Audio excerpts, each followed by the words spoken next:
എല്ലാവർക്കും ഇൻസ്പയർഡ് സോൾസിന്റെ മറ്റൊരു വീഡിയോയിലേക്ക് സ്വാഗതം. ക്രിസ്മസ് ക്രിസ്തുവിന്റെ ജനനമാണ് നമ്മൾ ആഘോഷിക്കുന്നത്.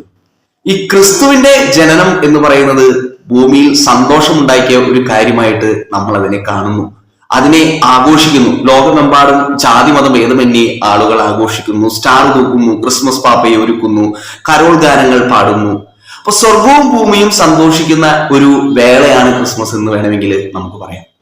ക്രിസ്മസിന്റെ ഉള്ളറകളിലേക്ക് നമ്മൾ ഇറങ്ങി ചെല്ലുകയാണെങ്കിൽ നമുക്ക് ജോസഫിനെയും മേരിയെയും കാണാനായിട്ട് സാധിക്കും. ഈ ജോസഫും മേരിയും വളരെ യാതനകൾ സഹിച്ച്, തെറ്റിദ്ധാരണകൾ സഹിച്ച് ലോകത്തിലൂടെ അങ്ങനെ നടക്കുകയാണ്. തന്റെ ഉണ്ണിയെ പ്രസവിക്കാനായിട്ട് ഒരു ഇടം തേടി മേരി തന്റെ ഭർത്താവായ ജോസഫിന്റെ കൈയും പിടിച്ചൊരു കഴുതപ്പുറത്തൂടെ അങ്ങനെ രാത്രികാലങ്ങളിലൂടെ മഞ്ഞത്തൂടെ അലയുകയാണ്. എവിടെയും അഭയം കിട്ടാതെ ഒരു കാലിത്തൊഴുത്തിൽ അഭയം കിട്ടി. ആ കാലിത്തൊഴുത്തിൽ തന്റെ കുഞ്ഞിന് ജന്മം കൊടുക്കുന്ന മേരിയെ നമുക്ക് കാണാനായിട്ട് സാധിക്കും.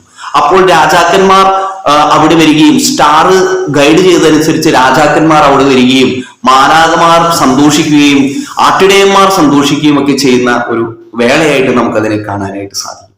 അപ്പോൾ ഈ ക്രിസ്തുവിനെ കുറിച്ച് പലപ്പോഴും ഒരു രക്ഷകൻ വരും എന്നുള്ള ഒരു കാര്യം നമുക്ക് കാണാനായിട്ട് സാധിക്കും. നമ്മൾ ക്രിസ്തു മതം എടുക്കുകയാണെങ്കിൽ തന്നെ അതിന്റെ ഒരു മദർ റിലീജിയൻ എന്ന് പറയുന്നത് ജുഡൈസം തന്നെയാണ്, അല്ലെങ്കിൽ ജൂയിഷ് റിലീജിയൻ, ജൂതമതമാണ് അതിന്റെ ഒരു മദർ റിലീജിയൻ എന്ന് നമുക്ക് പറയാനുള്ളത്. ഈ ജൂതമതത്തിൽ നിന്നാണ് ക്രിസ്തു മതവും അല്ലെങ്കിൽ ഇസ്ലാം മതവും വരുന്നത്.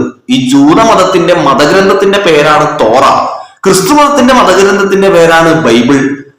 അതോടൊപ്പം ഇസ്ലാം അല്ലെങ്കിൽ മുസ്ലിങ്ങളുടെ മതഗ്രന്ഥത്തിന്റെ പേരാണ് ഖുറാൻ. ഈ ഖുറാനിലും അതോടൊപ്പം തന്നെ ബൈബിളിലും യേശുക്രിസ്തുവിനെ കുറിച്ച് പരാമർശിക്കുന്നുണ്ട്. ഇങ്ങനെ ഒരു യേശുക്രിസ്തു ലോകത്തിലേക്ക് വരുന്നതായിട്ടൊക്കെ പരാമർശിക്കുന്നുണ്ട്. അപ്പൊ എന്താണ് ഇവിടെ നമ്മൾ കണ്ടുമുട്ടുന്നത്? ഓക്കെ, നമുക്ക് ഇത് ഒരു ചരിത്രപരമായിട്ടുള്ള ക്രിസ്തു മതത്തെ കുറിച്ചുള്ള ഒരു കാര്യമാണെങ്കിൽ കൂടി എങ്ങനെ നമ്മുടെ ജീവിതത്തിന്റെ ഭാഗമായിട്ട് ഇത് മാറുന്നു, ക്രിസ്മസ് എങ്ങനെ നമ്മുടെ ജീവിതത്തിൽ, അല്ലെങ്കിൽ ക്രിസ്മസിൽ എന്റെ റോൾ അല്ലെങ്കിൽ താങ്കളുടെ റോൾ അല്ലെങ്കിൽ ഞാൻ എന്ന വ്യക്തിയുടെ പങ്ക് എന്നാണ് നമ്മൾ കൂടുതലായിട്ട് കാണുന്നത്. അപ്പൊ നമുക്കറിയാം, ബൈബിളിലേക്ക് വരികയാണെങ്കിൽ ബൈബിളിനെ രണ്ട് രീതിയിലായിട്ട് തരംതിരിക്കുന്നതായിട്ട് കാണാം. പുതിയ നിയമമെന്നും പഴയ നിയമമെന്നും പറയുന്നത്. യേശുവിന്റെ ജനനത്തിന് ശേഷമാണ് പുതിയ നിയമം നിലവിൽ വരുന്നത്. അന്ന് വരെ ദൈവം എന്ന് പറയുന്നത് ഭയപ്പെടേണ്ട ഒരു വ്യക്തിയായിട്ട് കാണപ്പെട്ടിരുന്ന ഒരു വ്യക്തിയായിരുന്നു. ഈ ഭയപ്പെടേണ്ട വ്യക്തി ഭൂമിയിലേക്ക് മനുഷ്യനായിട്ട് അവതരിച്ച കഥയാണ് നമ്മൾ ക്രിസ്തുമസ് എന്ന് പറയുന്നത്. അപ്പോൾ എങ്ങനെയാണ് ഇത് എന്റെ ജീവിതത്തിന്റെ ഭാഗമായിട്ട് മാറുന്നത് ഈ ക്രിസ്മസ് എന്ന് പറയുന്നത്? അപ്പൊ ഞാൻ ആദ്യം പറഞ്ഞ പോലെ തന്നെ യേശുവിന്റെ ജനനത്തിന് മുന്നായിട്ട് ഔസേ പിതാവും മേരിയും കഴുതപ്പുറത്തുകൂടെ ആ മഞ്ഞ് വഴികളിലൂടെ അലഞ്ഞ് ബത്ലഹേമിൽ ഒരു കാലിത്തൊഴുത്തിൽ യേശുവിന് ജന്മം കൊടുക്കുന്നതായിട്ടൊക്കെ നമ്മൾ കാണുന്നുണ്ട്. ആ ഒരു സന്തോഷത്തിന്റെ സുദിനം, ഇത് ഒരു സന്തോഷത്തിന്റെ സുദിനമായിട്ട് നമ്മൾ കൊണ്ടാടുന്നുണ്ടെങ്കിൽ കൂടി ഇവിടെ നമ്മൾ കാണുന്നത് ജീവിതത്തിന്റെ കഷ്ടപ്പാടുകളാണ്. ആരുടെ ജീവിതത്തിന്റെ കഷ്ടപ്പാടുകളാണ് ഇവിടെ കാണുന്നത്?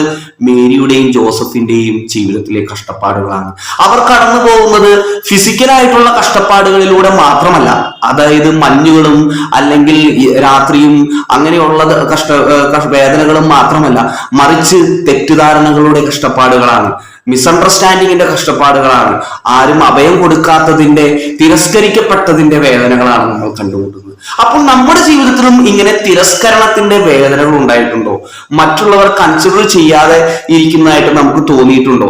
മറ്റുള്ളവരാൽ നല്ലത് ചെയ്തിട്ടും മിസ്അണ്ടർസ്റ്റാൻഡ് ചെയ്യപ്പെടുന്ന വേളകൾ ഉണ്ടായിട്ടുണ്ടോ? അവിടെയൊക്കെ നമ്മൾ ശരിക്കും ക്രിസ്തുമസ് ആഘോഷിക്കുകയാണ്. അവിടെയാണ് നമ്മുടെ ക്രിസ്തുമസ് ആഘോഷങ്ങൾക്ക് പ്രാധാന്യം വരുന്നത്. ഈ തെറ്റിദ്ധരിക്കലിനെയാണ്, അല്ലെങ്കിൽ മറ്റുള്ളവരാൽ അവോയ്ഡ് ചെയ്യപ്പെടുന്ന അവസ്ഥയെയാണ്, അല്ലെങ്കിൽ ആരും സഹായിക്കാനില്ലാത്ത അവസ്ഥയാണ് നമ്മൾ ക്രിസ്തുമസ് എന്ന് പറയുന്നത്. അപ്പോൾ നമുക്ക് ചോദിക്കുന്ന ഒരു നെഗറ്റീവ് ഷെയ്ഡ് ഇല്ലേ എന്നുള്ളത്. പക്ഷേ ഈ നെഗറ്റീവ് ഷെയ്ഡാണ് നമ്മുടെ ജീവിതത്തിൽ കൂടുതൽ നമുക്ക് ശക്തി തരുന്നത് എന്നുള്ള ഒരു മെസ്സേജാണ് നമുക്ക് ഇവിടെ ക്രിസ്തുമസിൽ നിന്ന് മനസ്സിലാക്കാനായിട്ട് സാധിക്കുക. അപ്പോൾ നമുക്ക് ഈ ക്രിസ്തുമസ് കൊണ്ടാടാം.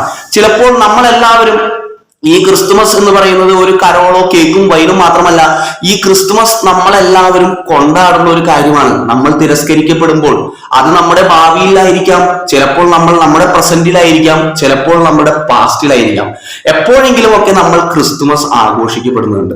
അവിടെ നമ്മൾ റിലീജിയന്റെയും ട്രഡീഷന്റെയും അല്ലെങ്കിൽ മറ്റുള്ള കാര്യങ്ങളുടെയും ഫോർമാലിറ്റിയുടെയും പ്രൊഫഷണലിസത്തിന്റെയും ഒക്കെ ബാരിയർ ബ്രേക്ക് ചെയ്തുകൊണ്ട് ജീവിതം എന്ന യാഥാർത്ഥ്യത്തെ കണ്ടുമുട്ടുന്നു. ഈ ജീവിതം എന്ന യാഥാർത്ഥ്യത്തെ കണ്ടുമുട്ടുമ്പോൾ നമ്മൾ യഥാർത്ഥത്തിൽ ക്രിസ്തുമസ് ആഘോഷിക്കുകയാണ്. ആ ക്രിസ്തുമസ് നമുക്ക് പൂർണ്ണമായിട്ട് ആഘോഷിക്കുകയും ഈ നെഗറ്റീവ് ഷെയ്ഡുകളെ അതിൽ നിന്ന് മെന്റൽ എനർജി സ്വീകരിച്ച് നമ്മുടെ ക്രിസ്തുമസ് നമ്മുടെ ലൈഫിനെ നമുക്ക് കുറച്ചുകൂടി മനോഹരമാക്കാനായിട്ട് ശ്രമിക്കുകയും ചെയ്യാം. So happy Christmas dear friends. Thank you.